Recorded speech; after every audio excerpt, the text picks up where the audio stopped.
జ్ఞానాపురంలో church ఉంది. చర్చిలో ఒక బాలిక అనుమానాస్పదంగా మృతి చెందింది. అయితే దీనికి సంబంధించి ప్రస్తుతం పోలీసులు అయితే ఎవరైతే తల్లి అమ్మమ్మ ఇద్దరు కూడా పోలీసులు అదుపులో తీసుకున్నారు. ఈ అనుమానాస్పదంగా మృతి చెందినటువంటి ఈ కేసు సంబంధించి ప్రస్తుతం అంతా మాట్లాడడానికి ఏసీపీ ఉన్నారు. ఆయనతో మాట్లాడే ప్రయత్నం చేద్దాం.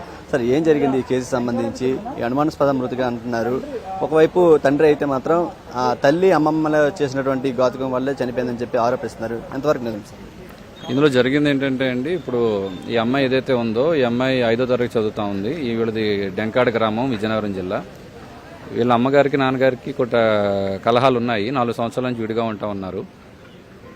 నిన్న ఎవరో చెప్పడం జరిగింది, వాళ్ళకి విజయనగరం ఇక్కడ వైజాగ్ తీసుకొస్తే ఇక్కడ ప్రార్థిస్తే వాళ్ళకి తగ్గుతుంది అమ్మాయికి అని ఎవరో చెప్పడం జరిగింది. వీళ్ళకి అమ్మగారికి వాళ్ళ అమ్మమ్మ గారికి కూడా కొంచెం మూఢనమ్మకాలు ఎక్కువలా ఉంది. ఎందుకంటే వాళ్ళు అమ్మాయికి దెయ్యం పట్టింది, దెయ్యం పట్టడం వల్ల ఇలా ప్రవర్తిస్తుంది అని అంటున్నారు. అమ్మాయికి ఏదో సైకలాజికల్ డిజార్డర్ ఉండొచ్చు అని అనుకుంటున్నాం.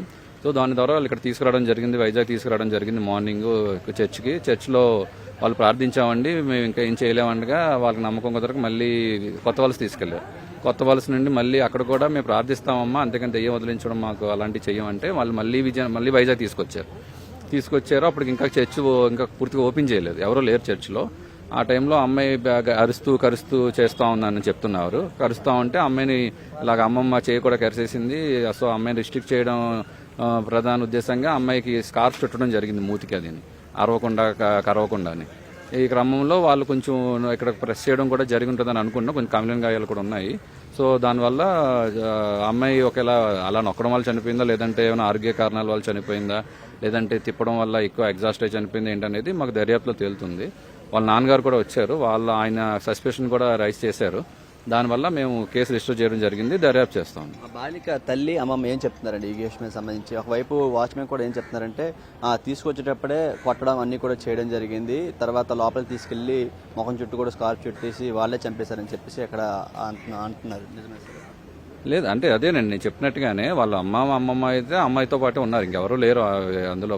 మా ప్రస్తుత ఉన్న ఆధారాల ప్రకారం వాళ్ళ అమ్మాయి అరవడం కరవడం అనేది అందరూ చూడడం కూడా జరిగింది. అమ్మాయి అరుస్తూ ఉంది.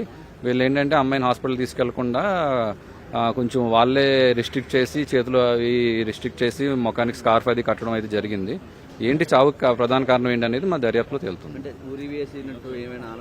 ప్రస్తుతానికైతే అలాంటి ఆనవాళ్లు మేము ఇంకా దర్యాప్తు చేస్తా ఉన్నామండి, అవి ఇంకా తెలియదు. మనకి పోస్ట్ మార్టం అవి జరిగితే క్లియర్ గా తెలుస్తాం. చర్చ్ ఫాదర్ ఏమంటున్నారండి ఈ ఘటన మీద? అంటే కొంచెం మార్నింగ్ వచ్చిన తర్వాత వెళ్ళిపోమని చెప్పారు, తర్వాత వాళ్ళు అక్కడే ఉండడం, అక్కడ వాచ్మెన్ కూడా ఇట్లా చెప్పడం, ఏమంటున్నారు చర్చ్ ఫాదర్? అంటే చర్చ్ ఫాదర్ కూడా ఆయన కూడా విచారణ వ్యక్తం చేస్తా ఉన్నారు. ఇలాంటి మూఢనమ్మకాలు అయితే ఉండడం కరెక్ట్ కాదని ఆయన చెప్పడం కూడా, ఆయనకి ఎందులో ఇలా వచ్చారండి మేము చెప్పాము వీళ్ళని వెళ్ళిపోమని, డాక్టర్ దగ్గర తీసుకెళ్ళమని, కానీ వాళ్ళు ఇక్కడే మళ్ళీ వెళ్ళిపోయారు. మళ్ళీ ఎప్పుడు వచ్చారో ఏంటో మాకు తెలియదు. ఆయన అప్పుడు లేడు, చర్చ్ ఫాదర్ తర్వాత వచ్చాడు. ఆయన సాయంత్రం అప్పటికి వచ్చేసరికి వాళ్ళు వచ్చుండగా ఇలా జరిగింది. అనుమానాస్పద మృతిగా గుర్తించి అసలు ఎందుకు చనిపోయింది ఏంటనేది మనకు డెత్ కాజ్ తెలియదు కాబట్టి తెలుసుకోవడం జరుగుతుంది. ఇది ప్రస్తుతం అయితే ఈ ఘటనకు సంబంధించి ప్రస్తుతం ఏసీపీ పృథ్వీతేజ చెప్తున్నటువంటి వర్షన్. అయితే ఆ మూఢనమ్మకాల వల్లే ఈ బాలిక చనిపోయినట్టు కూడా తెలిసింది. నిన్న తీసుకొచ్చినటువంటి విజయనగరం డెంకాడ్ నుంచి తీసుకొచ్చినటువంటి బాలిక జ్ఞానాపురంలో ఉన్నటువంటి చర్చిలో అనుమానాస్పదంగా మృతి చెందింది. ఆమె ముఖం చుట్టూ కూడా స్కార్ఫ్ చుట్టించడం, తర్వాత ఊపిరి ఆడకుండా చేయడం, ముఖం మీద కూడా కొట్టినట్లు గాయాలు ఇవన్నీ కూడా ఉండడం అయితే పలు అనుమానాలు చేస్తుంది.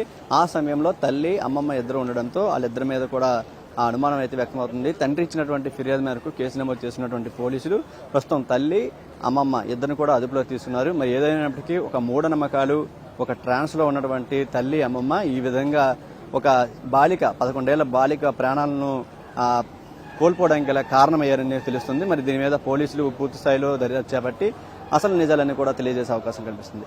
కెమెరామెన్ సురేష్తో చిరంజీవి ఎన్టీవీ, విశాఖ నుంచి.